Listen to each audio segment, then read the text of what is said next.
And also, one thing we were discussing a bit before is that we're living times when there seems to be a lot of polarization, right? Like it's this or that. And I've been reflecting a lot on this and seeing these different movements happening and these lines being reached and having less concrete areas for, let's say, profit and social impact, for example. And I think one of the things that is changing a lot is the leadership role. Like, what is the role of leaders in this more fluid word? And then we talk about leadership or democracy, and I think it's more like leadership and democracy. How can we have leaders that sometimes do drive the direction of where an organization or a specific group goes, and are able to navigate with this group to recognize the strengths in all the participants and drive collaboration through the value that each one brings to the table. And so it's not about not having leaders.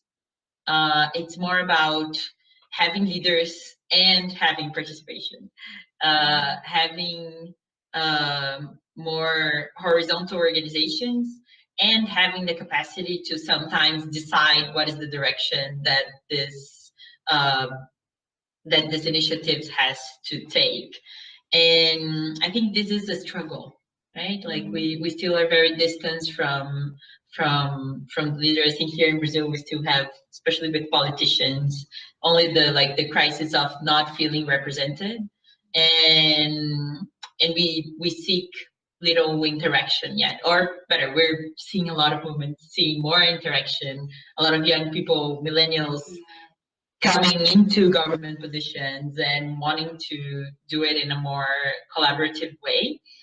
Sometimes that makes a big mess. It's like, it's collaborative, it's everyone, and then in a few moments everyone is like, what are we doing anyway? Where are we? And then someone has to give the direction again. So it's this more fluid perspective on what is the role of leadership that I think is changing a lot in this moment and has a lot to do with this. We shouldn't be afraid to sometimes be more assertive about the direction that things can take. Okay, so our last question, we're getting to the end. I think it's a very interesting question that someone brought us. That is, how do the local development projects or the social projects or the social development initiatives, how do they reinforce democracy? What is their role in democracy? How do we help spread the voice of democracy through these initiatives that are private in the way that they are driven by individuals? So certainly democracy is about voice, right? And equal voice and equal representation. And we are starting to see more of that happening, and it's really happening around transparency is the key role for us, particularly in our nonprofit sector. And in that, the democracy being is that all the information is being available to anyone who's seeking that information. So we have some legal structures that's in place now.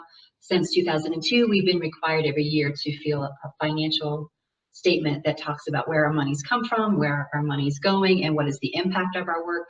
That is available out there into the public domain.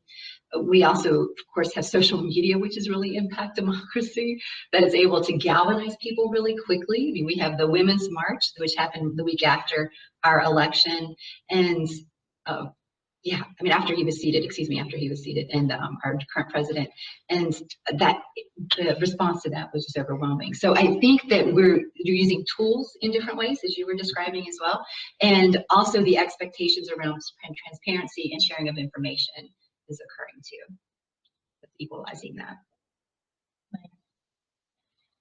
I think something we've been discussing in this past few days when Cindy brings the perspective of what is the role of the perceived role of NGOs, especially NGOs in the US, it's a lot about the quality of life of people and how that is very community driven.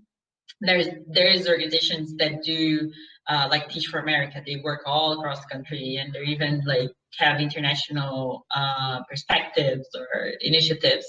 But they solve issues that are relevant locally, right? They're just mix of local and global, and I mean at least national, global, and here many times we still hear the discussion if NGOs are filling a gap that is made by an inefficient government, and that is a very, very big discussion, right? I don't want to get into that so much, but I think that's one of the issues we really need to reflect on and talk about more, and to understand that if we all want to have better communities, we all should, in my perspective, participate in the creation of this community.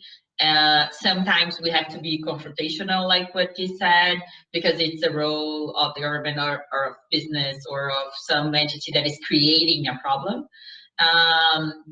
And other times we have to be more proactive in creating possibilities, because the kinds of problems we have are complex. If, as Cindy always says, social impact work is hard, because if it was profitable, a business would have done it.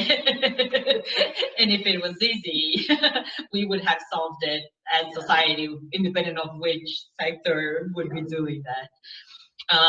So we should really, and I'm very positive and I'm very optimistic about the moment Brazil is living, because we're in a very strong hitch, being reminded that we cannot only depend on the government to solve our issues. Like, we're doing that nationally. Like, everyone is being reminded that even though it's a very serious institutional crisis, we should not be just waiting for someone to give us some messiah to give us a solution. We have to be more active in our roles to build the society we want to live in. And for me, that's democracy for real, right? It's everyone interacting and creating the society that we really want to live in.